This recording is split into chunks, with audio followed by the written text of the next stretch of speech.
Welcome to the Knife Junkie podcast, your weekly dose of knife news and information about knives and knife collecting. Here's your host, Bob the Knife Junkie DeMarco.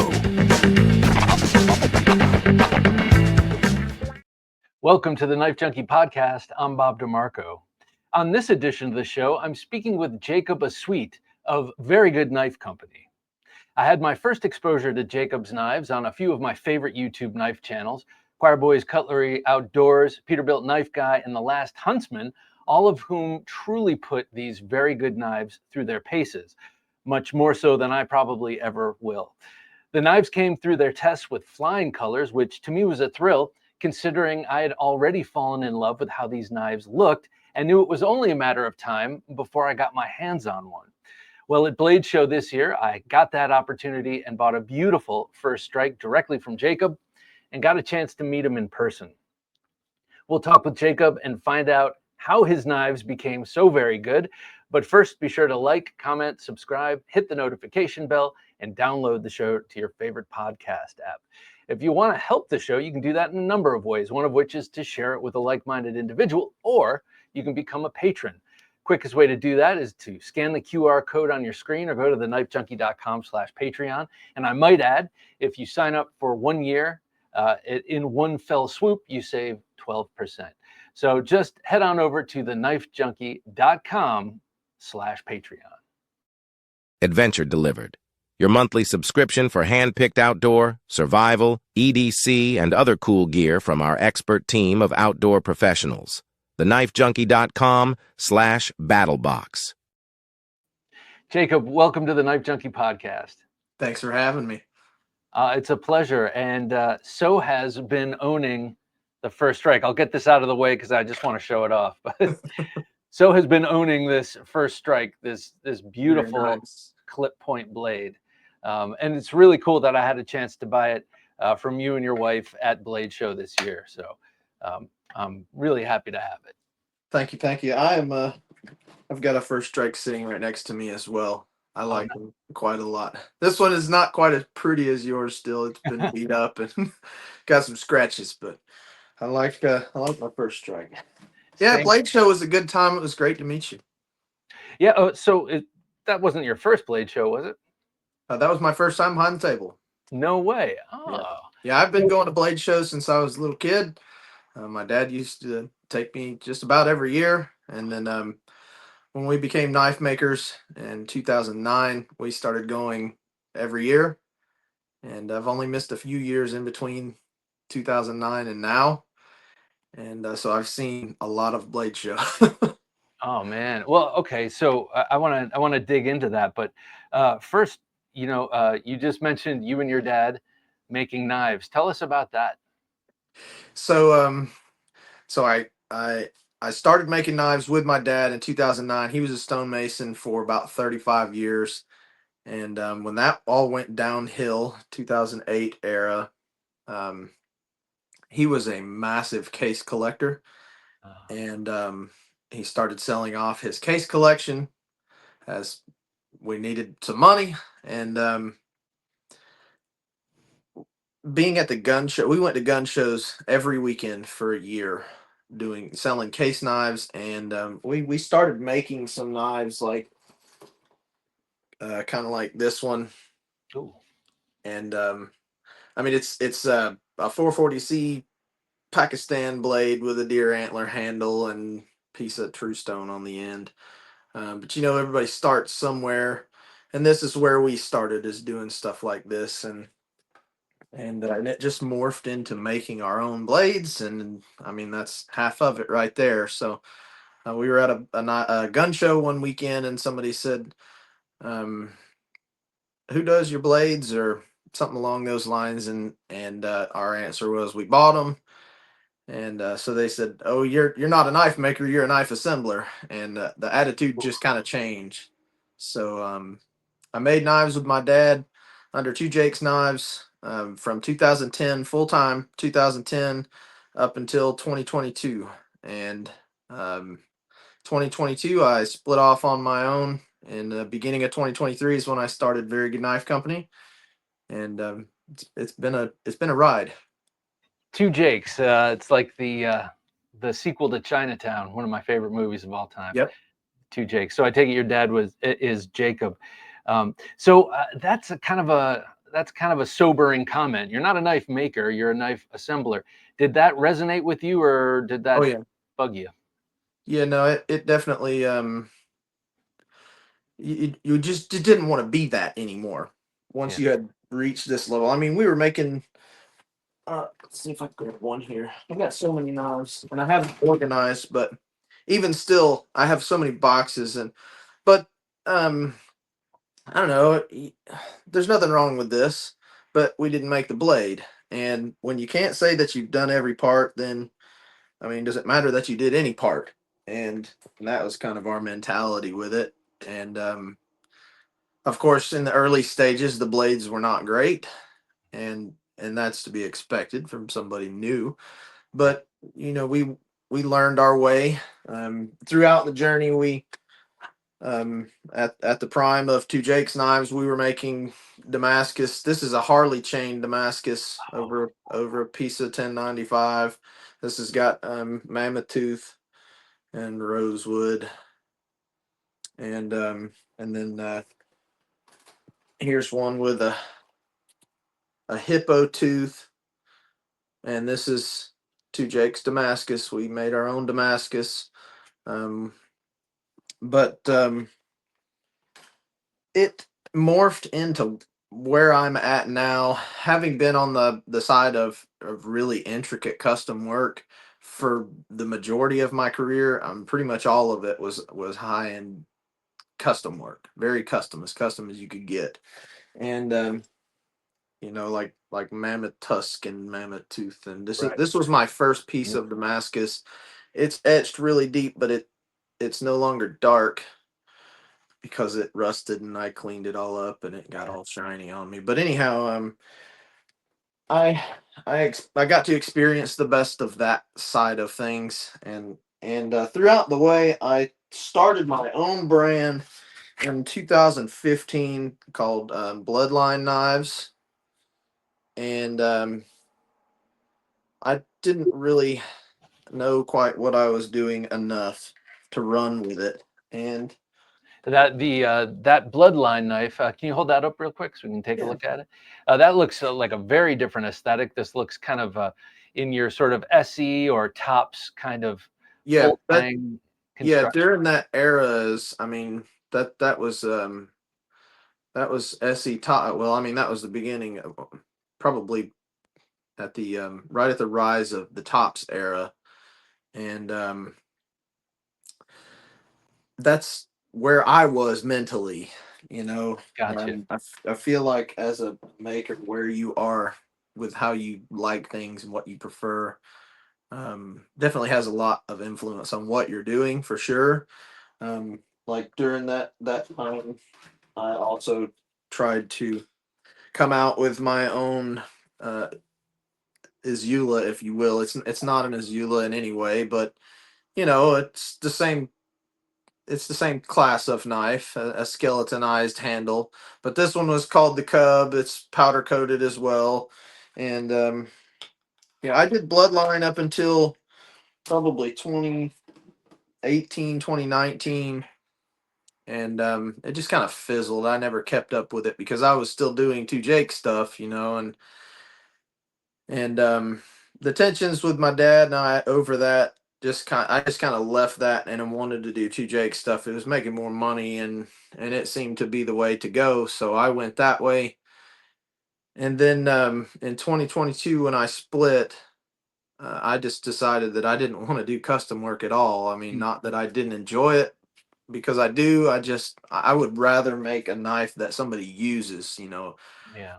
What I ended up seeing was you had all these people that loved everything, whether they used it, whether they bought it, whether they passed it up, sat there and talked with you for 2 hours at a show. It didn't matter. People didn't take, a really fancy knife like this and go use it. And unless they're using it, they're not as in love with it, I guess you could say, unless you're a collector and you're looking at them all the time. But then, you're using it for a little different purpose. But Yeah. I've always wanted to shift towards more utilitarian knives, and that's where I am now. I got to say that's like a major frustration that I hear from many knife makers. It's maybe frustration is the wrong word, but it's kind of a dilemma. It's like you want people to buy your knives, and you're thrilled, Yeah, happy that they when they buy them because they love them and they're and um, what's the word? I'm flattered if they want to keep it in their right. keep it pristine and keep it in their case. But at the same time, you're putting a lot of work into that knife as a tool, and you're Absolutely. also spending a lot of time perfecting it for its use. And then to know that it's not getting used, that's got to be a little frustrating, I guess. It is. When you sell knives for $1,500 to $5,000, I mean, we've sold knives for high five figures too, with palisite meteorite, big giant cave bear jaw handle. I mean, those are I mean, if you ask me, the people that buy them have more dollars than cents, but I'm not going to tell them no if they're throwing those dollars my way. Yeah. So I mean, when you're getting paid for it, I mean, it's just not the way that I want it to go, and I would rather sell 5 knives for the price of one high-end custom that 5 people are going to use every single day. Right. Rather than have that one person that has it in their safe and nobody ever sees it, nobody ever touches it, or I mean, I don't know. It's just the way I feel about it. Yeah. So, in reading your bio on your website, there's something that really jumped out to me, in that there was a period of time, not exactly sure where it falls in the timeline of what you just told us, but there was a period of time where you were working for a big knife outfit distributor. Yep. I'm not sure what it was. Premium knife supply. Yeah. Um, Tell me about what you were doing with all of that grinding. Tell me what that looked like. so premium knife supply is actually, well, I'm not sure because I haven't talked to them in a very long time, but premium knife supply was located in Hayesville, North Carolina. To my knowledge, they are still located in Hayesville, North Carolina, which is an hour north of here. Um, so really close. And starting out, that was our go-to knife supply. And my dad became really close friends with the guy that owned it, Doug Metzger. And when Doug owned it, things were a lot different than they are now. But everything was pretty much like China, Taiwan made blanks, and they were these kind of blanks, and they sold kits and all kinds of materials, but it was all pretty much. I mean, most knife supply places are driven towards the hobbyist or beginner maker, and Doug came to the shop one day. He actually lived about 20 minutes closer. He lived in Georgia in a place called Hiawassee, which is the neighbor town to Hayesville. Both of them are kind of on the line of North Carolina, Georgia. Um, and Doug lived in Hiawassee, which is 20 minutes closer. So he would come to Cleveland every now and then. And he came by the shop, and I was grinding a blade, and he just kind of peeked. Doug is a big dude, real big dude, and he just kind of peeked over my shoulder while I was at the grinder and startled me. He's like, "You grinded pretty nice there," and I finished it out before him, and then when I got finished, he had sit there talk to my dad for probably 20 minutes, and he come back over and he's like, "You want a job? I'll bring you the belts, I'll bring you the drill bits, and I'll pay you. I think it was like $5 or $6 a blade to bring me. So he paid me about $5 or $6 a blade to drill them, drill pinholes in the handle, um, which for most of them was 2 or 3 holes, and then grind them. Most 90% of them were hollow grind, and 90% of them were tool steel as well. O1 tool steel. My job was to drill them, grind them, and heat treat them. Oh, And I would leave them in the quenching oil, leave them nice and dirty with all that junk burnt onto it from tempering. And I just give them to him like that. And it was all done in the shop. Being that he was local, Doug would bring me boxes of blades. It started out, he brought me like 200 blades, which for a knife supply company that's selling blanks is nothing.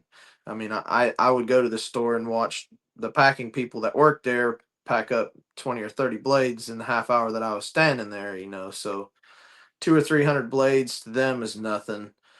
But the first time he brought me blades was probably about 200 blades, and it took me probably 2.5 weeks to do all those. And I spent a lot of time on them, and they were good. They were satisfactory.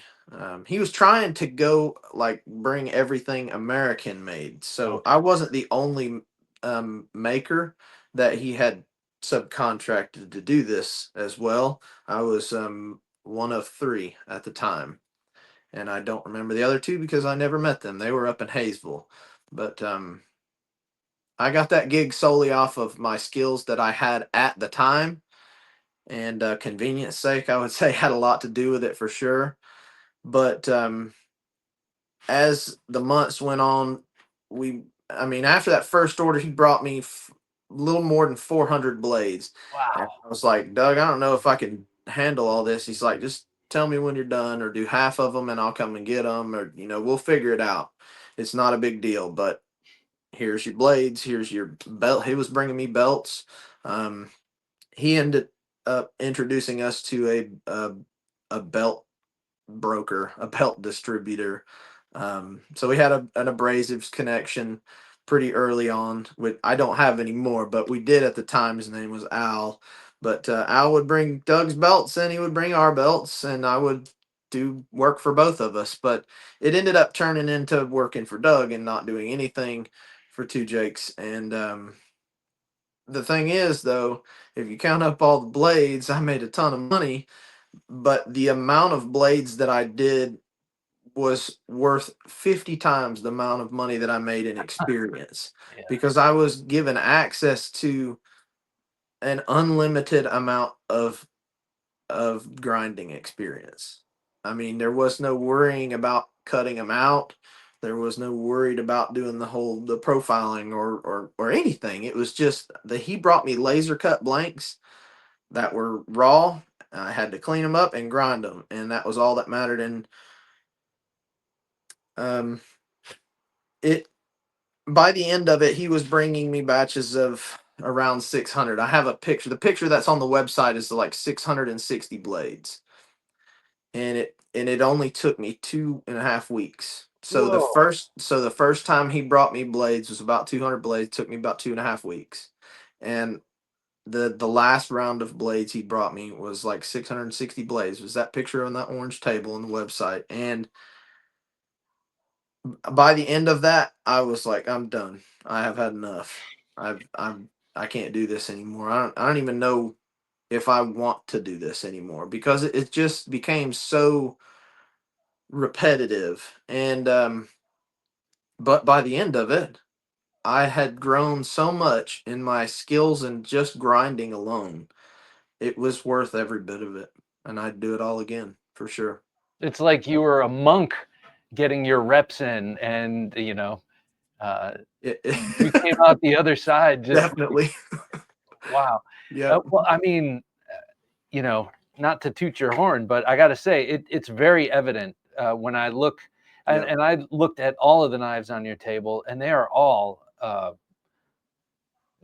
extremely well done, and they look like I don't want to say a machine did them, because that's not even they just really look so well done. And you look at them from side to side and everything, and that's from doing thousands and thousands of knives, no doubt. Yeah. My so the Two Jakes knives were all serial numbered. We started that somewhere around the 500 mark. After about 500 knives, which is about a year and a half of doing it, which the first 500 or so, you know, they looked like they were Doug blades, they were kit blades. Hmm. And once we started making our own blades, is when we started serial numbering them. And the serial number, the last time that I was there in 2022, was 6100 somewhere in the 6100s. Wow. That was the two Jake's numbers. Where were you And selling these? so we never did hardly any online sales. My dad specifically traveled all around the country from 2000 about 2012, and he's still out there. I mean, Wow. uh, every art show that you could possibly imagine, all the big ones like Cherrywood, Dogwood, Arts and Apples, um, at all the major juried shows he was in. Because at this stage, the knives weren't they weren't utilitarian. I did this sheath and this Ooh. knife as well. That's another thing. I have a massive extensive background in leather work as well. But I don't know. I feel like it's kind of wasted because I don't get to spend any time on it. But this is my personal. This is number 4867. It's kind of hard to see there, but this one has cholla cactus that's filled with crushed royston turquoise. Oh, cool. It's got walrus cheekbone up front. This is mammoth tooth. It's a pretty art knife. It's an art knife to me. This is Yeah. two Jake's Damascus. Um, I made every piece of this to the steel, and But it's got a sharpened swedge, so not yeah, all art. it is. That's true. Yeah, that's true. So I, by the time we were doing this kind of stuff, they had turned into full on art pieces. So I mean, he just ditched doing the gun shows and any kind of knife shows. He just went and did art shows because, to tell you the truth, there's rarely ever any other knife makers there. And it turned into having a couple of stores, and he's still in a couple of chain of stores, extremely ritzy high end Western store called Kimosabi. Um, there you can look them up and see the knives. There's some two Jake's knives on there as well. Um, and they actually mark everything up 100%. I'm not joking, 100%. And that's so I mean, whatever it would sell at in the store, we'd get 50% of that, even if it was $6,000. Wow. And that's I mean, by the time we done tapped into the art market, there was no need to change. And but again, you're selling to a different market, Yeah. and it takes a different mentality. It takes a real true seller to be able to sell things like that. And I'll be totally honest with you. I can't bullshit enough to I can't bullcrap enough to sell things like that. Well, sounds like your dad has that end of things covered, and he's taking care of that, and that's cool.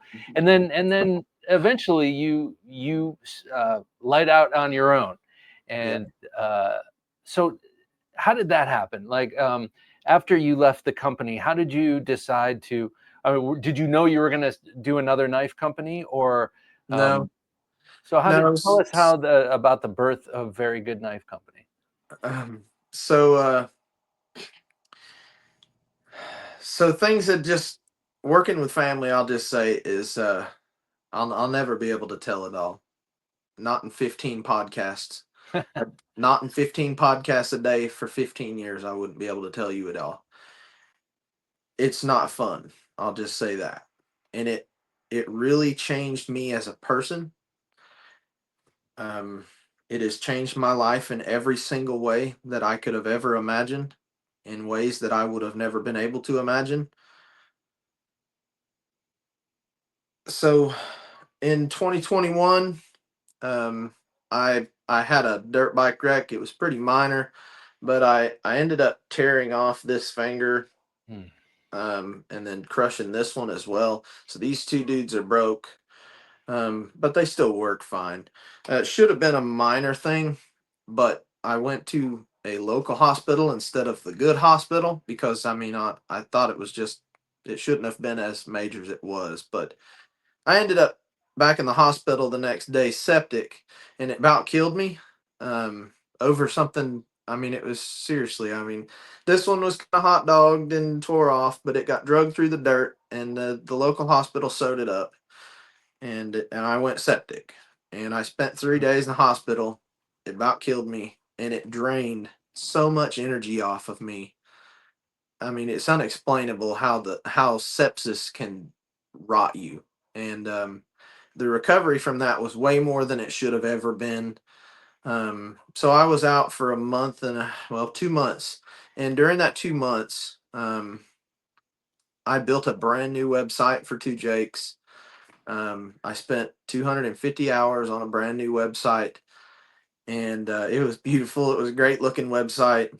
Um, and when I was ready to get back into the shop, um, my place had kind of been taken by someone else, and it didn't really bother me. I knew where I stood with all my skills, but having freshly broken fingers, I was off the grinder. So I got moved to some other jobs, and it it just kind of brought out some true colors, and to be totally honest with you, it just needed to happen, the whole thing. And 2022 was a rough year. That was in December of 2021 when I got wrecked. And 2022 was a rough year for me. And I was kind of on the side. I've been riding dirt bikes and like amateur racing level dirt bikes. And I had a big practice track out back in my last place. And in June of 2022, I ended up having a wreck and breaking both of my legs. I Oh, broke okay. both tib and fib on both sides, and a tibial plateau type 4 fracture on my right knee. Um, I spent 6 months in a wheelchair from that one, and I could never help but feel like, looking back, like all of it just needed to happen in order for me to get the separation that I needed to get and grow the way I needed to grow. But in my recovery, I was pretty certain that I never wanted to make knives again, to be totally honest with you. Wow. I had been so burnt out for other reasons that weren't related to the knives specifically, but rather the experience that I was a part of. You know, it just wasn't good. It wasn't a healthy relationship. So it just needed to happen. So by the time 2023 came around, I was about a month out of therapy, or I was still a month into therapy. I'd only been standing and walking for about 2 months, with a ton of assistance as well.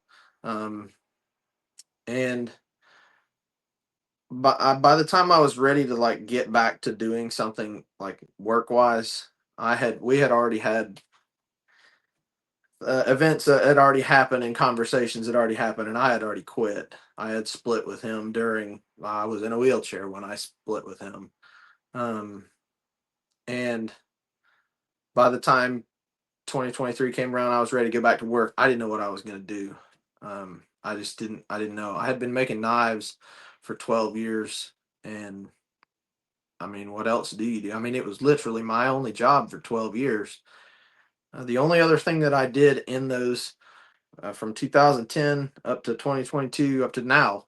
The only other thing that I've done is tree service. I helped a friend grow a tree service business because I had previously worked in tree service before not making knives.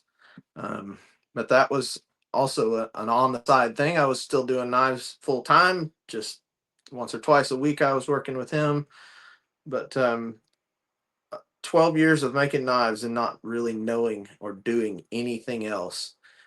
And I I never really felt my own accomplishments, or I don't know. I don't know if didn't feel like I had done all that I wanted to do with it in a good state of mind, where I wasn't under stress, and I wasn't worried about making someone else happy. It just being able to do my own knife making. And I decided, since I already had equipment and I already had a shop and I already had everything I needed, then I was just going to go back and really dive in and cut myself off entirely and do my own thing 100% with nobody else's fingers in it. Well, so tell us, what was your initial philosophy for your company and for the knives you were going to be making, and what was your first knife for a Very Good Knife Company? So the name was inspired from a TV show that I spent a whole bunch of time in the bed when I was recovering watching, called Parks and Rec. Oh, yeah. And what's funny about Parks and Rec is when we first watched Parks and Rec, I already kind of looked like Ron Swanson and dressed like Ron Swanson. I already had a mustache and the hair like Ron Swanson. So it just made it hilarious to us that, I was portrayed stereotypically in this extreme hit show, you know.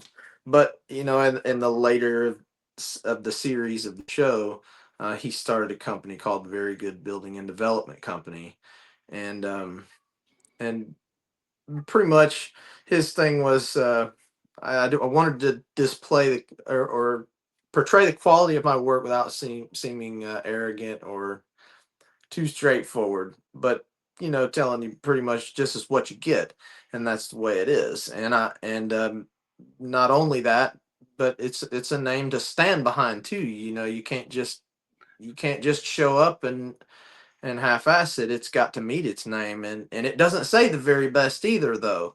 It just says very good. But to me, people take things uh, as literally or more literally than they should.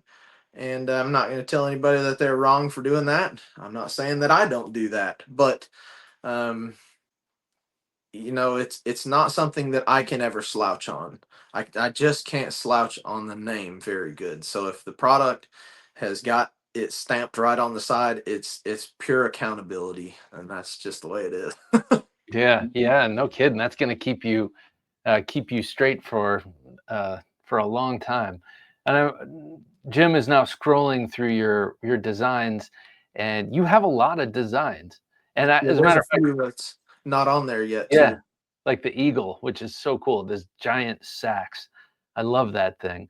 So what was the initial um, design? Like, were the initial designs for hunters, or just kind of anyone who needed a knife, EDC kind of stuff?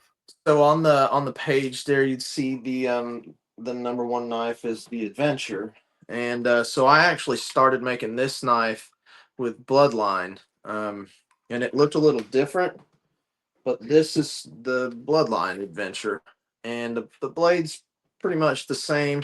I just found places that I could make changes and do better. Um, but I carried this knife from the day I made it.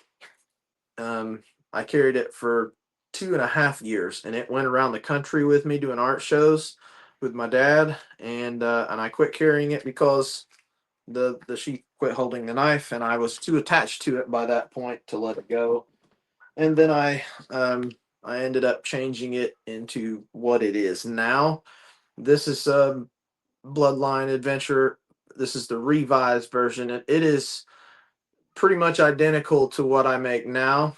And so that was already my favorite knife, and I knew that was going to be um, the number one, my flagship. And it today it is still it's not my number one seller, but I do think it is my number one knife. It's my number two seller, and it gets beat by something that fluctuates. So I mean, it's hard to say that it's not number one when it's consistently number two. Right, Um, right. so up against all these other knives, it hasn't moved from that number two spot. So I mean, to me, it's still number one. But So do you find that number one is whatever your newest thing is?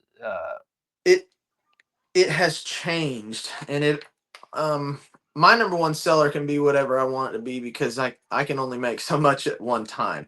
But Right. I do like to spread it out, and I do like to drop as much variety as I can. Um, there are some models that I don't make because they won't sell, And then there are some models that I can't make enough of. One of those would be the Tradition Junior. Um, it's my number one seller Wow. above everything else that was a number one seller. If I make these, they don't stay in the store ever. They never have, and they probably never will. It's kind of like Um, a Nessmuk, right? yeah, but if I make wasps, then they'll sell too. They will sit around longer than a Tradition Junior. Um, Still though, adventures are king. But I when I first started Very Good Knife Company, I had um 5 models, maybe 6. I had the Adventure, the Tradition, Roughneck, Lineman, Mantis, and Wasp. So 6 models is what I started with. This is a Bloodline Tradition, and it is a little different looking than the current Tradition that I make. But this was a pretty hot one that I used to sell quite a bit. Um, and Bloodline was pretty much the same thing as Very Good Knife Company is. It just had a little different look, but my philosophy was pretty much the same. Although I do like the name Very Good Knife Company much better. So the philosophy was knives that Yeah, a working absolutely, man could afford, and for lack of a better term, lovingly beat up. absolutely. And Yep. yeah, I think you nailed it. But something that maybe you weren't expecting, or I don't know. I mean, I can see the difference between this first strike I have in front of me and your Bloodline knives. They are so clean. The designs are clean, and the execution is just so clean and impeccable. Um, on all the knives I saw on your table, but of course, this is the one I have the most exposure to now. Um, That's a good one to have exposure to because yeah. it's really to me it's one of my best, if not the best. It's one of my favorites. I like big clip points, and I don't know, I think it's just so just it's fun to just hold. The integrated double guards are my heart and soul, and cleanliness is one thing that I learned a knife needed to be. Whether it was a custom, whether it was a beater, it doesn't really matter to me. The knife needs to be finished. Um, Having been to Blade Show so many years, I've seen so many knives and handled so many knives, and I know I'm not the only one in the world. But as a maker, you have to choose to intake something, and I intake. I I I was most inspired by the knives that did not stand out at Blade Show because when I was a kid, um, 20 years ago, when you went to Blade Show, and I went to Blade Show before having made knives as well. When you go to Blade Show and the your quality isn't there, then you're judged for that. Because you took up a spot at a table that somebody else was trying to get. So Hmm. you either show up with good stuff or you don't show up next year. And for me, my most important aspect of finishing any knife is actually finishing the knife and not leaving any little micro detail anywhere for anyone to pick apart. And it doesn't mean that that's perfection. And I don't feel like we as the community should settle for um, anyone telling you that it must be a massive amount of money for it to be cleanly finished like that. I disagree, and that is why I run my own race here. So I like my knives to be as cleanly finished as humanly possible. I don't know that it can get any cleaner. It can get better. It can get prettier, and that's fine. But clean is the name of the game for me. Clean is also the name of the game in your designing. How do you come up with new designs? What's your design process? So um, during doing the dug blades for Premium Knife Supply, I was granted the opportunity to hold a bunch of designs that sucked. I mean, I really mean it with the deepest intentions. They sucked really bad, and they were 90% of those knives were terrible. Like the design was not thought out. It was all done on CAD without ever having feeling anything. They were sent off, and he knew this. It's not a big deal, that wasn't the purpose of his sales or target rather.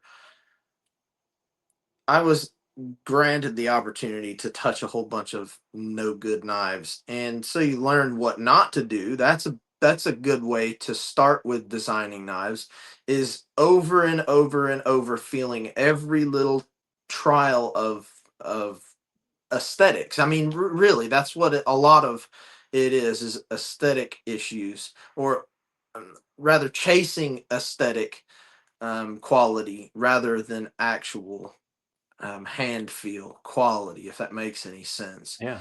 Um, so when we were doing during the two Jakes, we did a whole bunch of custom stuff and lots of Damascus work. But I did make a bunch of knives like this. I just did, because there was always people at the shows that would want something like that. To me, I always found or shook hands with more people that wanted anything that you could just use or beat up. I heard more times, you got anything that you can actually use, because they look at them and be like, dang, they're pretty, but I don't want to use it. So we started making knives that you could use, and of course, they look like very good knife company knives. That's just what they look like. And I I would go up to the grinder.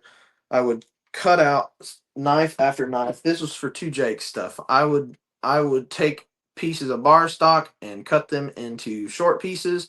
No marking, no nothing. Just walk up to the grinder and profile out the shape of a knife. It didn't matter what it was. We didn't need patterns. We didn't need anything. All the handles are glued and pinned on, so it's not like I was trying to fit a CNC handle or anything. Everything was just flying by the seat of our pants as fast as we could possibly make them. And so, having tried everything, I grew a mental note of what works and what doesn't with a knife. And so I had that to start with. That's a biggie for designing knives. Um, if I'm designing anything new now, it's still going on paper. Like this is a new one that I have going. Ooh. This is my next newest model. This is the Counter Strike, Oh, and, cool. and it's an EDC size first strike, and which some people might look at you crazy, like, "What? I'd EDC that thing anyway." Yeah, No, right. no, thanks. I mean, you would, I wouldn't, but that's fine. It's you know, around here it's probably okay, but in the city you might get frowned upon. Oh, that looks cool. I mean, I love the look of that handle too. I like the integrated guards, the short clip point. I'm gonna be keeping my eyes out for that. So you do it all on paper. Some of them, um, if I know exactly what I'm going for and I don't have something that's close already, I'll just run to the grinder and I'll just cut it out. Like a sculptor. Like I said, I've my in all seriousness, my knife count is over probably 16 or 17,000 at this point. Um, I don't know what more I need to just pull it right out of the brain. And I feel like I have a harder time with things if I put them on paper. But then sometimes, if you're running off of like the Counter Strike, it took me a few drawings to get it where I felt like I wanted it. The thing is, I'll take it from this and I'll take it to the grinder, and it won't come out exactly like this. It'll Right. come out slightly different because um, I can't feel this piece of paper. When I Yeah. get it in my hands, I'll change what I need to change, and I can feel things. I mean, I've just gotten used to feeling things what they feel like before having handles, And like I said, knowing what doesn't work is probably more important than knowing what does work for sure. And then once you're at the grinder, it can kind of talk back to you. Right. And, every time you put it in your hand, That's oh, it. maybe I need to, on paper, it looked like this was a cool area, but You're spot on. I need to take some off. I want to ask you about your build process, but since we're talking about design, can you show the Eagle, I believe it is? Yep. This thing, it was a hard decision between this and the counter So strap. this is my personal Eagle. This is one of the first three that were made. The other two belong to Gabe. Um, and I didn't keep a Huntsman when we did the Huntsman design, um, and I really wanted one. So when he bought the first two, and I made the third one because it was an extra, and I was like, "This was mine. I'm keeping it. I'm not getting rid of this." And so I did, and I absolutely abused the heck out of it. I beat it up to where I had to put a new edge on it. Um, I spent a couple weekends clearing trails in the woods with it, and I guess I have a tendency to be a little bit more aggressive on knives. Mainly, I didn't really figure this out or consider this, but it's probably because I can just go make myself another Yeah. that I don't have the same kind of respect of, oh, I probably shouldn't break this. I would just rather go test it and find out. I mean, really, I want to know. And people don't really care what the maker has to say. They want to know what other people have to say about their knives. So I don't video a whole bunch of it. And I do have some abuse testing videos on YouTube. One of them is with this knife, and this is the roughneck. I I still make this one, but it's probably my second least most popular knife. This one actually cut a nail. You can see it right there, and it handled it exactly perfect like a champ. I I I very much abused this knife, and it held up to all of it. Of course, it's 3/16 thick, but it is hollow grind, and it's only about 25 thousandths at the edge. So I mean, it handled everything exactly the way that I would want it to handle it. Um, but I get kind of abusive with testing, just using in general. Um, I really want to know, but the Eagle, I man, this thing is so cool. It really is a cool Feels like knife. a field axe. It is a is a hand axe. Yeah. That's for sure. I do have a Huntsman here though that I keep forgetting to put on my website, but it's the one that you probably handled this one at Blade Show. This Oh was the yeah. one that I had on the table. This is the Huntsman. This was Gabe's first design that I did, and it's got the exact same handle tit for tat as the Eagle. They are identical. His handle was inspired by the BK7 Mhm. with the with that exposed pommel, um, and a lot of curvature, and it really allows you to move around. I've only heard like one or two people say that their hands don't fit in this. Well, I can't account for Shaquille O'Neal when I'm designing knives either, because I mean there's only one Shaquille O'Neal. Just saying. I mean, not everybody is 7 feet tall and has Yeah. bear paws. So, That is a big handle. yeah, I got to it handle is. scabs. It's huge. Yeah. It's a lot of handle, but yeah, it was a fun project for sure, and I quite like it. I wanted to ask you, and I keep putting it off.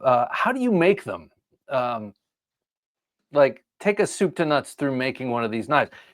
You have, and the reason I ask you that is because I totally, it resonates with me, this idea of walking up to the grinder and, you having something in mind, but having things change. But, you have regular models, and Yeah. they seem to be all the same. So how do you make them? So for anybody that wants to actually see it like really detailed in depth, if you go on my YouTube channel, you can find. I have videos that show every single process. I mean, I don't hide a single thing, nothing. Um, There's no real secrets that need to be kept in basic knife making. But everything starts out in bar stock form. I use three different stock thicknesses. I use a 3/16 stock. I use 5/32 stock, which is this size right here compared to the 3/16, and I use 1/8 inch, which is about as thin as I like to go. I do like knives a little beefy, but everything starts in bar stock, and I don't use water jet currently. I have used water jet in the past. I did use water jet um, with Bloodline, and I do have some knives that are water jet cut. Not that I'm anti, I haven't done it. Um, but here's a cud. This one's been water jet. It's not anything fancy, but this is revival of that cub that I used to make. But anyway, aside from this particular knife, every single thing is hand blanked, all of them.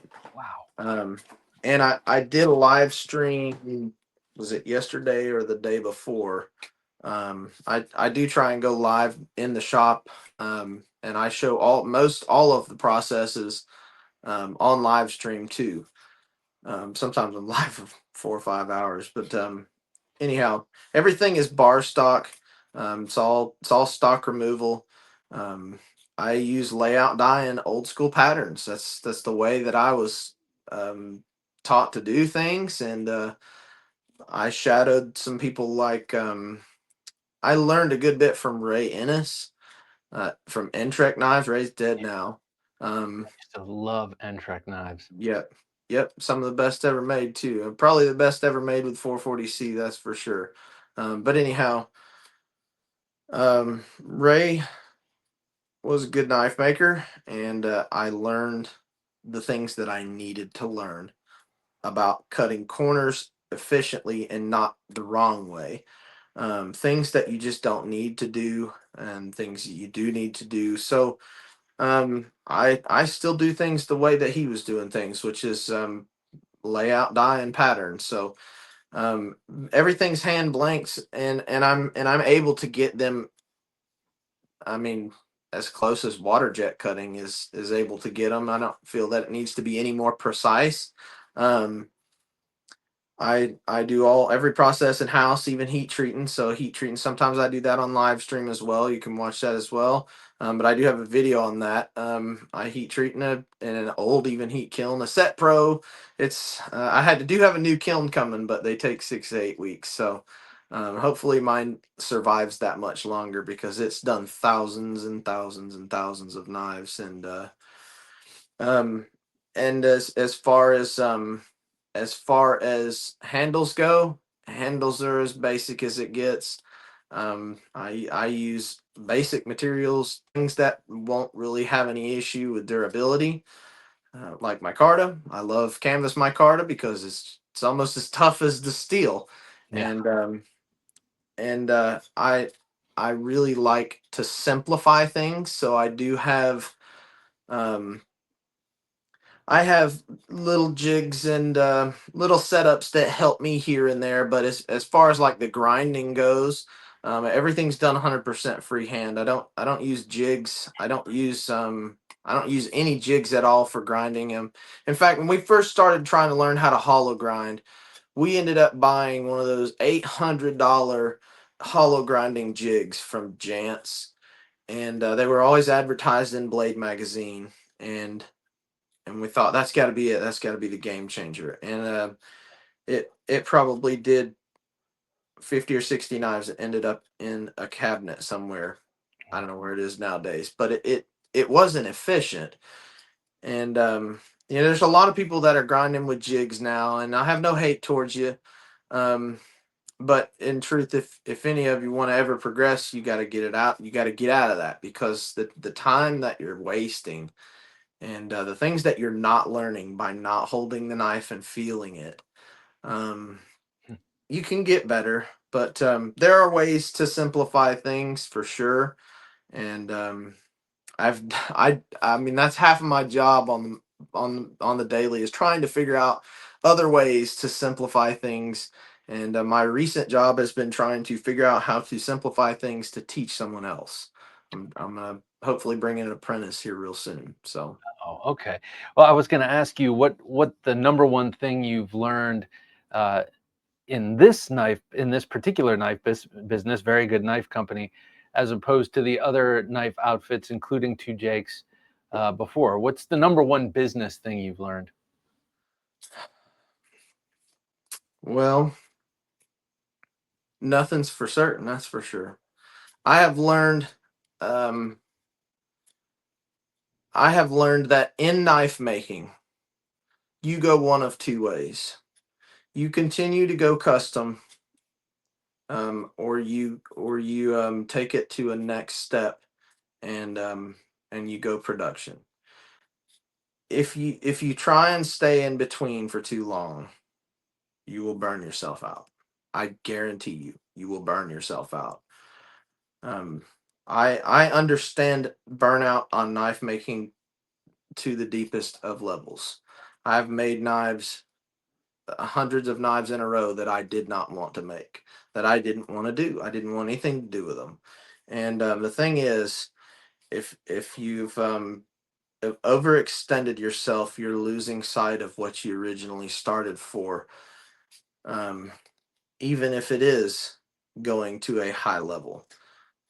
So for me, I've learned that definitely staying in your lane as far as what kind of knives you make. Um, you got to pick. You really got to pick in this industry because both directions will eat you alive. If you want to compete, if you want to contend, if you really want to get your name out there, both sides will eat you alive. um, Obviously one side is going to take a lot more money and a lot more business mindset. um, for me, it was a matter of choosing, what do I want to do for the rest of my life, what do I want to not do for the rest of my life, and where do I want to leave off on this. And I would like to, I would really like to have this self-sustaining, because I feel like I've done um, the things that I set out to do. I originally set out to, Very Good Knife Company. I wanted to just, to be totally honest, I wanted to change the industry. I feel like there's too many makers that are on the in between, and they're making production or custom production style level quality of knives, but they're selling them at custom prices. And it it can work if you have a market, but you will run out of market eventually. And if you don't pick a lane, you have to pick a lane. And if you're gonna do custom, then do custom. If you're gonna sell them as custom, sell them as custom. If you're gonna do production, sell them as production. Because there's no reason for someone to logically go and buy a knife that is um on this level of custom. Now this is custom. You could say this is custom if you want, but 15 other knives are made exactly the same way as this one, and they all look identical. In fact, they all fit the same sheath mold that is not made exactly for this, but it is just slightly different, so it does fit right. um, the Finding a good balance of, how do I say this without stabbing anyone? Finding a good balance of value and quality, all it's subjective. Everything is so subjective, because everybody's opinion of what something is worth is totally different. But it's hard to call this custom when you can buy something so incredibly close to it that is production. And the sad truth is, nowadays, and it's been this way, it's probably always going to be this way, but the production one is probably better than that custom one, Hmm. because it may be more precise than that custom one. You know what I'm saying? Yeah. So if you're going to do custom work, go do custom work, and don't settle for simple things. Go better, get bigger, and not necessarily bigger in terms of like how much you're putting out, but like show people what you're capable of, and get creative with things instead of trying to simplify a custom knife. Custom up a custom knife and simplify your production knives. That's what kind of advice I would have. That would be my number one thing. The Well, things that I've learned. Jacob, as we wrap here, well, two things. I just want to make an observation. I mean, you call your knives production, and I trust and believe you, but you cut each one out by hand, and your hands are on each one, so it's something a little bit different from production, and something a little bit It different from is. custom. But I'm incredibly impressed. I wasn't expecting you to. I wasn't expecting that, because they are all so fine, so well made, and each model seems to be so much like the one sitting right next to it. Tell people how you do your drops and how they can get in touch with you, how they can buy a Very Good Knife Company knife. I just to touch on that, I do have to say production, because before long, I do guarantee they will be production made. They will be made here in my house, but they will be production made. But as far as the drops go, I do as many drops as I can handle. Um, Sometimes I get stuck in ruts with doing orders though, and I'm gonna have to cut that off at some point. But I have an order of 30 knives going to Lamnia next week, Hmm. and that is where I would like to end up. And to me, that's where the production side it's gonna lead. You have to kind of pick that. But as far as my drops go, I do send out newsletters. You can subscribe to my newsletter on the website verygoodknifeco.com.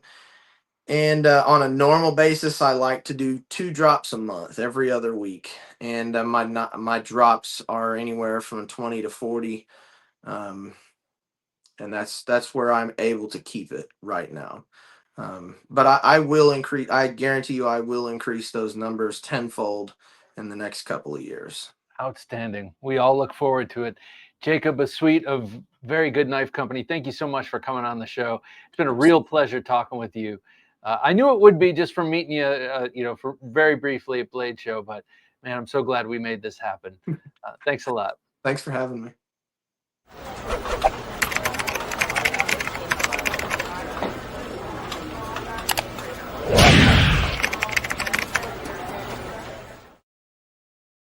There he goes, ladies and gentlemen. Jacob Asuit of Very Good Knife Company.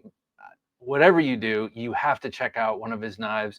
You too will be hooked, as I am. And now I have 3-4 other models. Definitely the Mustang and definitely the Eagle I need to get my hands on sometime in the future, and I plan on doing that. You should plan to do something similar.